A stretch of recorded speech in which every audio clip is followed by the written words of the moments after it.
इसके बाद प्रश्नावली 1.1 में ही प्रश्न क्रमांक 4 हम लोग करेंगे, जिसमें दिया गया है यूक्लिड विभाजन प्रमेयिका का प्रयोग करके दर्शाइए कि किसी धनात्मक पूर्णांक का वर्ग किसी पूर्णांक m के लिए 3m या 3m+1 के रूप का होता है।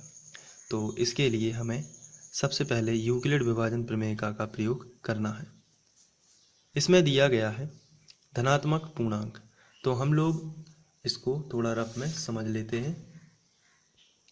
माना कोई धनात्मक पूर्णांक है a, इसको हम भाजक 3 मानते हैं क्योंकि हमें 3m या 3m+1 के रूप में दिया गया है, तो हम यहाँ पर भाजक लेंगे 3। अगर यहाँ पर हमें 4m या 4m+1 का होता तो हम यहाँ पर लेते 4। अगर 5m या 5m+1 का रूप का होता तो आप यहाँ पर 5 लिखते। और यदि हम इसको भाग देते हैं और कोई शेषफल आता है r और कोई भागफल आ जाता है q, तो कोई भागफल q और शेषफल क्या होता है r, तो यहाँ पर जब हम यूक्लिड विभाजन प्रमेयिका लगाएंगे तो a का मान किसके बराबर होगा, तो a बराबर होगा भाजक गुणित भागफल प्लस शेषफल, यानी पहली संख्या का गुणा आखिरी संख्या में और प्लस क्या हो जाएगा शेषफल। तो ये कहलाता है यूक्लिड विभाजन प्रमेयिका। तो इसको हम इस तरीके से भी गुणा का चिन्ह हटा के 3q + r के रूप में भी लिख सकते हैं। तो यहाँ पर हमने जो a है इसको क्या माना है, धनात्मक पूर्णांक, तो हम लिखेंगे माना a कोई धनात्मक पूर्णांक है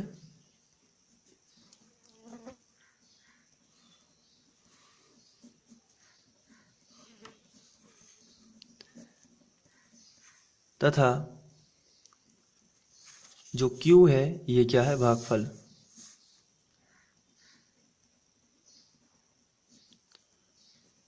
तो यहाँ पर हम जब प्रमेयिका लगाएंगे तो इसलिए यूक्लिड विभाजन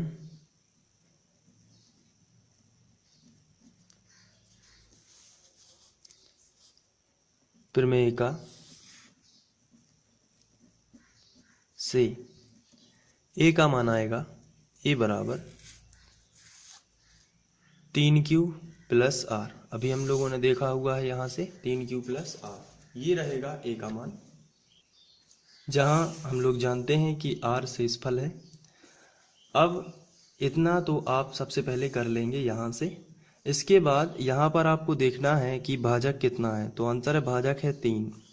तो शेषफल क्या क्या हो सकता है, शेषफल 3 से छोटा, यानी कि भाजक से हमेशा छोटा ही रहता है। या तो शेषफल 0 हो सकता है, या फिर शेषफल 1 हो सकता है, या फिर 2 हो सकता है। तो शेषफल 3 हो सकते हैं, 0, 1 या 2। तो हम लोग इसको स्थिति में बना के, यदि हम स्थिति 1 लें और स्थिति 1 में यदि r बराबर 0 हो, यदि r बराबर 0 है तब a का मान क्या होगा, इस जगह 0 रख देंगे तो a का मान कितना आ जाएगा, 3q। अब चूंकि हमें क्वेश्चन में दिया गया है, अगर हम क्वेश्चन को ध्यान से देखें तो क्वेश्चन में दिया गया हमें धनात्मक पूर्णांक का वर्ग निकालना है, तो हमें हर बार वर्ग ही करना है a का। तो यहाँ पर यदि हमने देखें तो यहाँ पर लिखा है a बराबर 3q, तो हमें इस धनात्मक पूर्णांक यानी a का क्या करना है, अब वर्ग। तो चलिए करते हैं, तो दोनों पक्षों का वर्ग करेंगे।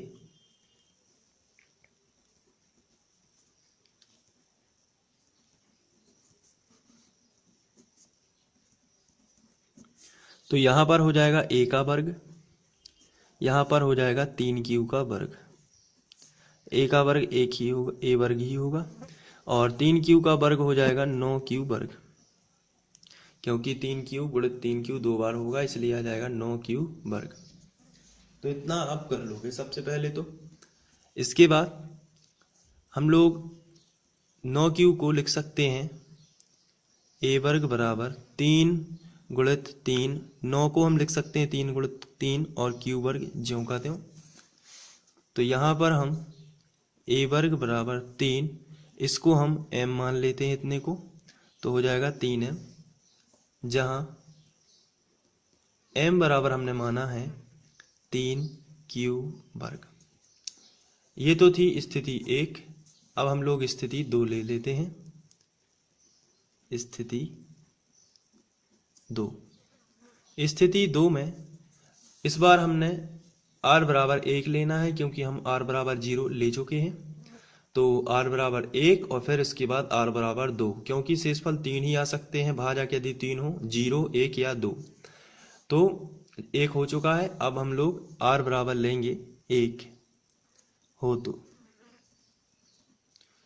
यदि r बराबर 1 है तो इस वाले में हम यहाँ पर देख सकते हैं कि a का मान क्या होगा। a बराबर होगा 3q और r की जगह पर हम लिख देंगे 1। तो यहाँ पर हम देखते हैं कि हमें धनात्मक पूर्णांक का वर्ग चाहिए, इसलिए दोनों पक्षों का वर्ग करने पर, दोनों पक्षों का वर्ग करने पर, तो यहाँ भी वर्ग करेंगे और यहाँ भी वर्ग कर देंगे। तो ये हो जाएगा a वर्ग, ये हो जाएगा 3q प्लस 1 का वर्ग। आगे बढ़ते हैं, तो ये हो जाएगा a वर्ग बराबर, इसमें सर्वसमीका लगाएंगे a धन b का वर्ग। तो ये जो सर्वसमीका होती है, यहाँ पर हम लिख देते हैं a प्लस b का वर्ग बराबर a वर्ग प्लस b वर्ग प्लस 2ab। इसको उसी तरीके से करेंगे। a का मान है 3q और b का मान है 1, तो a वर्ग यानी 3q का वर्ग प्लस b वर्ग यानी कि 1 का वर्ग प्लस 2ab, तो प्लस 2, a का मान 3q और b का मान 1, 2ab गुणित में कर देते हैं b यानी 1। अब यहाँ पर a वर्ग 3q का वर्ग है, इसलिए हो जाएगा 9q वर्ग प्लस 1, यहाँ पर 2 एकम 2 और 2 तिया 6, तो 6q। इन दोनों में से कॉमन आ सकता है, इसलिए इन दोनों को साथ में लिख लेते हैं। तो a वर्ग बराबर होगा 9q वर्ग प्लस 6q प्लस 1। अब यहाँ पर हम यहाँ से 3 कॉमन निकाल सकते हैं, तो 3 और q दोनों कॉमन आ जाते हैं। तो यहाँ पर आएगा 3 त्रिका 9, यानी कि 3 बार भाग चला गया और q 2 थे इसके पास, 1 निकल गया तो 1 बच गया, प्लस 3 दूनी 6 और q बाहर निकल गया, प्लस में आया 1। यहाँ पर हम लोगों ने कॉमन निकाला है। अब आगे बढ़ते हैं, तो a वर्ग बराबर, यहाँ से हम 3 और इतने को हम m मान लेते हैं, तो 3m प्लस 1, ये आ गया 3m प्लस 1 के रूप का, जहाँ m का मान क्या होगा, m बराबर होगा q 3q प्लस 2, ये m का मान। इसके बाद हम लोग स्थिति नंबर 3 लगाएंगे।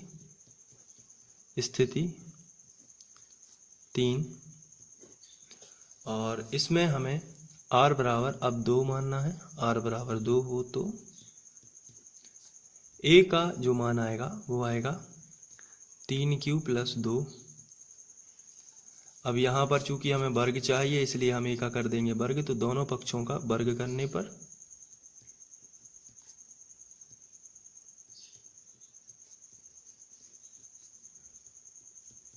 तो यहाँ पर हो जाएगा a वर्ग, यहाँ पर होगा 3q प्लस 2 का वर्ग।